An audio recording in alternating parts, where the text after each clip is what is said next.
ধরা, শরৎচন্দ্র চট্টোপাধ্যায়। সেবার দেশময় রটে গেল যে 3টে শিশু বলি না দিলে রূপনারায়ণের উপর রেলের পুল কিছুতেই বাঁধা যাচ্ছে না। 2টি ছেলেকে জ্যান্ত থামের নিচে পোঁতা হয়ে গেছে, বাকি শুধু একটি সংগ্রহ হলেই পুল তৈরি হয়ে যায়। শোনা গেল রেল কোম্পানির নিযুক্ত ছেলেধরারা শহরে ও গ্রামে ঘুরে বেড়াচ্ছে। তারা কখন এবং কোথায় এসে হাজির হবে কেউ বলতে পারে না। তাদের কারো পোশাক ভিখিরির, কারো বা সাধু সন্ন্যাসীর, কেউ বা বেড়ায় লাঠি হাতে ডাকাতের মতো।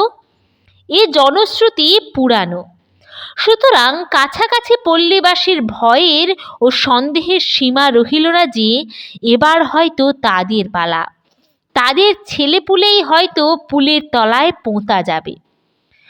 কারো মনে শান্তি নেই, সব বাড়িতেই কেমন একটা ছমছম ভাব। আবার তার উপরে আছে খবরের কাগজের খবর। কলকাতায় যারা চাকরি করে তারা এসে জানায় সেদিন বউবাজারে একটা ছেলে ধরা পড়েছে, কাল কড়িয়ায় আর একটা লোককে হাতে নাতে ধরা গেছে, সে ছেলে ধরে ঝুলিতে পুড়ছিল। এমনই কত খবর। কলকাতার অলিতে গলিতে সন্দেহক্রমে এক কত নিরীহের প্রতি কত অত্যাচারের খবর লোকের মুখে মুখে আমাদের দেশে এসে পৌঁছিল। এমনই যখন অবস্থা, তখন আমাদের দেশেও হঠাৎ একটা ঘটনা ঘটে গেল। সেইটে বলি। পথের অদূরে একটা বাগানের মধ্যে বাস করেন বৃদ্ধ মুখুজ্জে দম্পতি। ছেলেপুলে নেই, কিন্তু সংসারে ও সাংসারিক সকল ব্যাপারে আসক্তি 18 আনা। ভাইপোকে আলাদা করে দিয়েছেন, কিন্তু আর কিছুই দেননি। দেবেন এ কল্পনাও তাদের নেই। সে এসে মাঝে মাঝে দাবি করে ঘটি বাটি তৈজসপত্র। খুড়ি চেঁচিয়ে হাট বাঁধিয়ে দিয়ে লোকজন জড়ো করেন, বলেন হিরু আমাদের মারতে এসেছিল। হিরু বলে সেই ভালো, মেরেই একদিন আদায় করব। এমনই করে দিন যায়। সেদিন সকালে ঝগড়ার চূড়ান্ত হয়ে গেল। হিরু উঠানে দাঁড়িয়ে বললে, শেষ বেলা বলছি খুড়ো, আমার ন্যায্য পাওনা দেবে কিনা বলো। খুড়ো বললেন, তোর কিছুই নেই। নেই না, আদায় করে আমি ছাড়ব।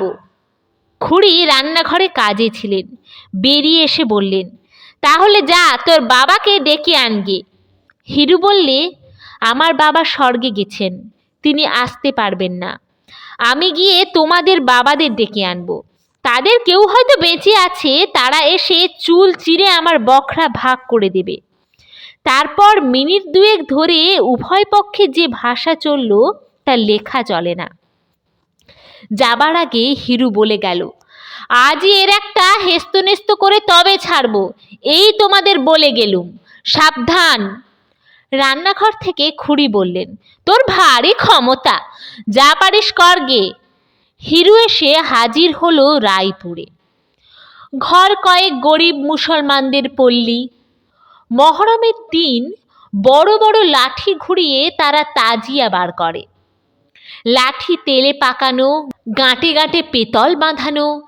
এই থেকে অনেকের ধারণা তাদের মতো লাঠি খেলোয়াড় এ অঞ্চলে মেলে না, তারা পারে না এমন কাজ নেই, শুধু পুলিশের ভয়েই শান্ত হয়ে থাকে। হিরু বললে, বড় মিয়া, এই নাও 2টি টাকা আগাম, তোমার আর তোমার ভাইয়ের। কাজ উদ্ধার করে দাও, আরও বকশিস পাবে। টাকা 2টি হাতে নিয়ে লতিফ মিয়া হেসে বললে, কি কাজ বাবু? হিরু বললে, এদেশে কে না জানে তোমাদের 2 ভাইয়ের কথা। লাঠির জোরে বিশ্বাসদের কত জমিদারি হাসিল করে দিয়েছ, তোমরা মনে করলে পারো না কি? বড় মিয়া চোখ টিপে বললে, চুপ চুপ বাবু, থানার দারোগা শুনতে পেলে আর রক্ষে থাকবে না। বীরনগর গ্রামখানায় যে 2 ভাই দখল করে দিয়েছি, এই যে তারা জানি, কেউ চিনতে পারেনি বলেই তো সে যাত্রা বেঁচে গেছি। হিরু আশ্চর্য হয়ে বললে, কেউ চিনতে পারেনি? লথিফ বললে, পারবে কি করে, মাথায় ইয়া পাগ বাঁধা, গালে গালপাট্টা, কপালে কপাল জোড়া সিঁদুরের ফোঁটা, হাতে 6 হাতি লাঠি। লোক ভাবলে হিঁদুর জমপুরি থেকে যমদূত এসে হাজির হলো। চিনবে কি, কোথায় পালালো তার ঠিকানা রইল না। হিরু তার হাতখানা ধরে ফেলে বললে, বড় মিয়া, এই কাজটি আর একবার তোমাকে করতে হবে দাদা। আমার খুড়ো তবু যা হোক দুটো ভাগের ভাগ দিতে চায়, কিন্তু খুড়ি বেটি এমনই শয়তান যে একটা চুমকি ঘটিতে পর্যন্ত হাত দিতে দেয় না। ওই পাগড়ি, গালপাট্টা আর সিঁদুর মেখে লাঠি হাতে একবার গিয়ে উঠানে দাঁড়াবে, তোমাদের ডাকাতে হুমকি একবার ছাড়বে, তারপর দেখে নেব কিসে কি হয়। আমার যা কিছু পাও না ফেরে বার করে আনবো ঠিক সন্ধ্যার আগে, ব্যাস। লথিফ মিয়া রাজি হলো। লথিফ, মামুদ দু ভাই সাজ পোশাক পরে আজই গিয়ে খুড়োর বাড়িতে হানা দেবে ঠিক হয়ে গেল। পিছনে থাকবে হিরু। একাদশী, সারাদিনের পর দাওয়ায় ঠাঁই করে দিয়েছেন জগদম্বা। মুখুজ্জি মশাই বসেছেন জলযোগে, সামান্য ফলমূল ও দুধ, বেতধাত। একাদশীতে অন্নাহার সহ্য হয় না।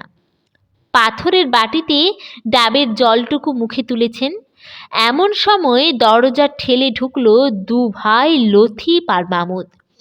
ইয়া পাগড়ি, ইয়া গালপাট্টা, হাতে 6 হাতি লাঠি, কপাল জোড়া সিঁদুর মাখানো। মুখুজ্জের হাত থেকে পাথরের বাটি দুম করে পড়ে গেল। জগদম্বা চিৎকার করে উঠলেন, ওগো পাড়ার লোক, কে কোথায় আছো, এসো গো, ছেলে ধরা ঢুকেছে। সুমুখের ছোট মাঠটায় ঘর কেটে ছোট ছোট ছেলের দল রোজ ফিঙে খেলে, আজও খেলছিল। তারাও চেঁচাতে চেঁচাতে যে যেখানে পারলো ছুট দিলে। ওগো, ছেলে ধরা এসেছে, অনেক ছেলে ধরে নিয়ে যাচ্ছে। হিরু সঙ্গে এসেছিল বাড়ি চিনিয়ে দিতে, দৌড়ের আড়ালে লুকিয়েছিল। সে চাপা গলায় বললে, আর দেখো কি মিয়া, পালাও, পাড়ার লোক ধরে ফেললে আর রক্ষে নেই, বলেই নিজে মারলে ছুট।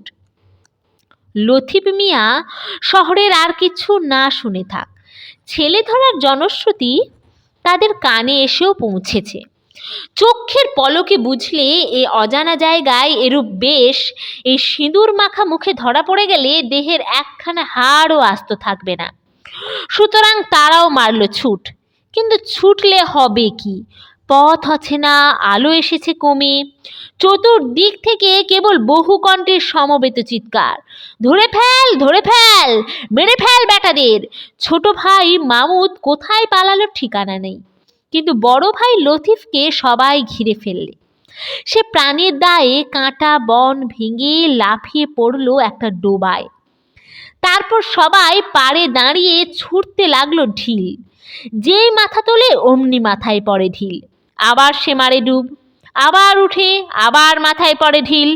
লথিফ মিয়া জল খেয়ে আর ইট খেয়ে আধমরা হয়ে পড়ল। সে যতই হাত জোড়ো করে বলতে চায় সে ছেলে ধরা নয়, ছেলে ধরতে আসেনি, ততই লোকের রাগ আর সন্দেহ বেড়ে যায়। তারা বলে, নইলে ওর গালপাট্টা কেন, ওর পাগড়ি কিসের জন্য, ওর মুখময় এত সিঁদুর এলো কোথা থেকে।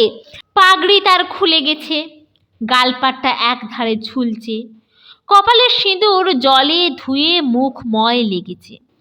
এসব কথা সে পাড়ার লোকেদের বলেই বা কখন, শোনেই বা কে। ততক্ষণে কতকগুলি উৎসাহী লোক জলে নেমে লথিফকে হিঁচড়ে টেনে তুলেছে। সে কাঁদতে কাঁদতে কেবলই জানাচ্ছে সে লথিফ মিয়া, তার ভাই মামুদ মিয়া, তারা ছেলে ধরা নয়। এমন সময় আমি যাচ্ছিলুম সেই পথে। হাঙ্গামা শুনে নেমে এলুম পুকুর ধারে। আমাকে দেখে উত্তেজিত জনতা আর একবার উত্তেজিত হয়ে উঠল। সবাই সমস্বরে বলতে লাগলো, তারা একটা ছেলে ধরা ধরেছে। লোকটার অবস্থা দেখে চোখে জল এলো। তার মুখ দিয়ে কথা বেরোবার শক্তি নেই, গালপাট্টায়, পাগড়িতে, সিঁদুরে, রক্তে মাখামাখি, শুধু হাত জোড়ো করছে আর কাঁদছে।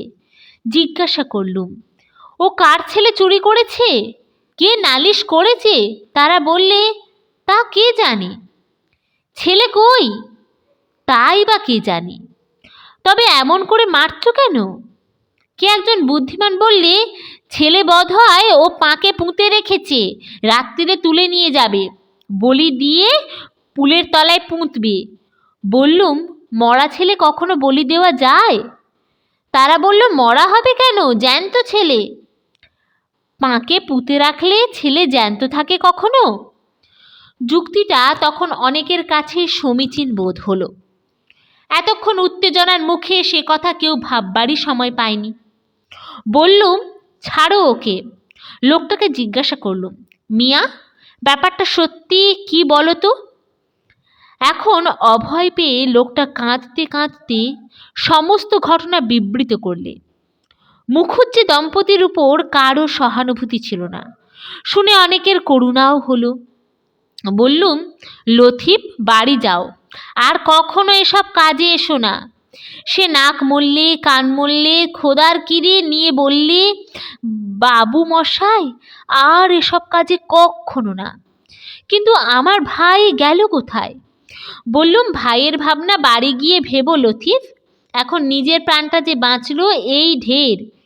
লথিফ খোঁড়াতে খোঁড়াতে কোনো মতে বাড়ি চলে গেল। অনেক রাত্রে আর একটা প্রচণ্ড কোলাহল উঠল ঘোষালদের পাড়ায়। তাদের ঝি গোয়ালে ঢুকেছিল গরুকে জাপ দিতে। খড়ের ঝুড়ি টানতে গিয়ে দেখে টানা যায় না। হঠাৎ তার মধ্যে থেকে একটা ভীষণ মূর্তি লোক বেরিয়ে ঝির পা দুটো জড়িয়ে ধরলে। ঝি যতই চেঁচায়, বেরো গো, কে কোথায় আছো, ভূত আমাকে খেয়ে ফেললে, ভূত ততই তার মুখ চেপে ধরে বলে, মাগো, আমাকে বাঁচাও, আমি ভূত পেরেত নই, আমি মানুষ। চিৎকারে বাড়ির কর্তা আলো নিয়ে লোকজন নিয়ে এসে উপস্থিত। আগের ঘটনা গাঁয়ের সবাই শুনেছে, সুতরাং ছোট ভাইয়ের ভাগ্যে বড় ভাইয়ের দুর্গতি আর ঘটল না। সবাই সহজে বিশ্বাস করলে এই সেই মামুদ মিয়া, ভূত নয়। ঘোষাল তাকে ছেড়ে দিলে, শুধু তার সেই পাকা লাঠিটি কেড়ে নিয়ে বললে, ছোট মিয়া, সমস্ত জীবন মনে থাকবে বলে এটা রেখে দিলুম। মুখের ওই সব রং টং ধুয়ে ফেলে এখন আস্তে আস্তে ঘরে যাও। কৃতজ্ঞ মামুদ 100 সেলাম জানিয়ে ধীরে ধীরে সরে পড়ল। ঘটনাটি ছেলে ভুলানো গল্প নয়, সত্যই আমাদের ওখানে ঘটেছিল।